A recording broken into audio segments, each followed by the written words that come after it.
Bağışlayan və mehriban Allahın adıyla. Ramazan ayının artıq son günlərini yaşayırıq. Həqiqətən Ramazan ayının əvvəli sevinç, sonu isə hüzn dolu olur. Həzrət Rəsulullahdan bir hədis vardır ki, ağa buyurur ki, Ramazan ayının hilalı görünən kimi səmanın, behiştin, rəhmətin qapıları açılar və cəhənnəm qapıları bağlanar. Ramazan ayı şeytanın zəncirləndiyi aydır. Şeytanın əsir olduğu aydır. Günah insanı ilahi rəhmətdən uzaqlaşdırar. Ramazan ayı ümumiyyətcə başdan ayağa rəhmət ayıdır.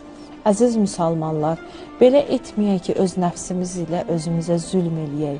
Məxsus bu ay ki, Allah düşməni olan, insanın düşməni olan şeytanın zəncirləndiyi bir aydırsa, bəs niyə görə insan öz nəfsinə hakim olmasın?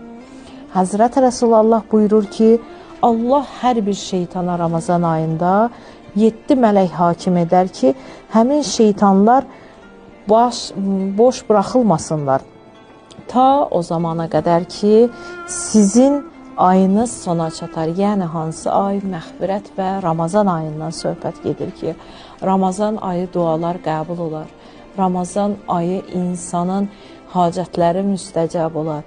Bu son günlər ki var, artıq mərhəmət, rəhmət, məğfirət ayının sonuna doğru ki gedirik.